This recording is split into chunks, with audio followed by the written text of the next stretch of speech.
স্বপ্নে রীতিমতো corona virus নিয়ন্ত্রণের সূত্র পেয়ে গেছেন কিংবা করোনা পরিস্থিতির পর চীনারা দলে দলে এখন মুসলিম হচ্ছেন। ওয়াজের নামে প্রচার করা হচ্ছে এমন উদ্ভট আর অবাস্তব তথ্য।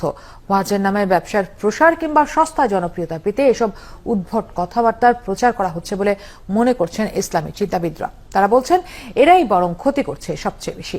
ওহিদুল ইসলামের প্রতিবেদন। শোনেন, আল্লাহ হালাই কোরআন পড়াইছে নবীর উপরে।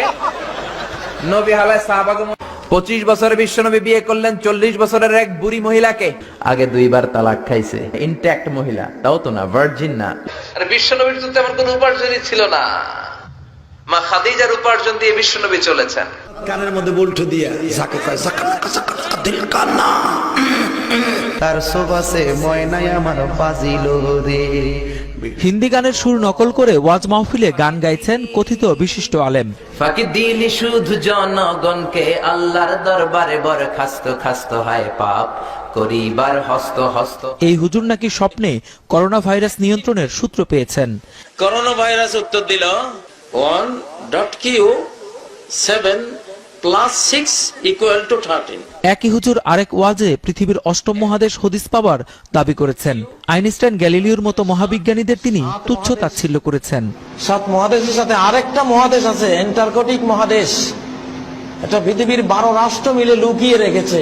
উদ্ভট হাস্যরস এমন তথ্যের বাইরে নানা ধর্ম, গোত্র ও ভিন্ন মতের মানুষের প্রতি অশ্লীল মন্তব্য কিংবা নারীদের নিয়ে যৌন সুরসুরি দেয়া বক্তব্য যেন ওয়াজের অন্যতম অংশ হয়ে উঠেছে। এমন টাইট ফিটিং বোরকা পরে ওর সাইজ মাপার জন্য ফিতে লাগে না, চোখ দিয়ে মাপে সাইজ বলে দেওয়া যায়। আমি অক্সফোর্ডের 3 বার শ্রেষ্ঠ টিচার হয়েছি। আমি হেলিকপ্টারে উঠতে চাই না, কারণ হেলিকপ্টারতে বেশি দ্রুতগামী রকেটে আমি চড়েছি অনেকবার। হেলিকপ্টারে যায় না, আমি একটু রকেটে চড়েছি। আওয়াজ করে একটু বলেন তো, আমাদের দেশে বিয়ে করা সহজ না জিনা করা সহজ? শালীর সাথে কিভাবে পরকিয়া করা যায়, চাচির সাথে প্রেম, একে অপরকে আলিঙ্গন করে গালে কিস দিচ্ছে, ঠোঁটে কিস দিচ্ছে। কেন ওয়াজের নামে এমন অজ্ঞতা আর অসত্য তথ্যের ফুলঝুরি? কি বলছেন ইসলামী চিন্তাবিদরা? তিনি কেন একটা অশ্লীল গান এভাবে চর্চা করলেন, এতবার শুনলেন, যেটা কোরআনে নিষিদ্ধ, লাহু আল হাদিস, এটা কেন শুনলেন? এটা তো ঠিক না। আল্লাহর ক্ষমতা কি আগের মতো আছে? বিশ্বনবীর মেয়ের জামাতা আলী রাদিয়াল্লাহু তাআলা আনহু মদ খায়া নামাজে দাঁড়াইছে। সে আল্লাহ কবে থেকে ক্ষমতায় বসা, এখন তো আল্লাহ বুড়া হয়ে গেছে। পুরো বাংলাদেশে তো 2-4 জন আল্লাহ নামে পাওয়া যাওয়ার কথা আছে। আমি ফেরাউনের সাথে কথাও বলেছি অনেক। সস্তা জনপ্রিয়তা পেতে কিংবা বাজারের হকারের মতো আসর জমাতে ওয়াজের নামে যারা এমন উদ্ভট কথাবার্তা বলছেন, এরা উল্টো ইসলামের ক্ষতি করছেন বলে মনে করছেন শিক্ষিত তরুণরা। যারা ওয়াজ করে সে ওয়াজে হাজার হাজার লোক হচ্ছে, তাদেরকে বিভ্রান্ত করাচ্ছে বিভ্রান্তমূলক তথ্য দিয়ে।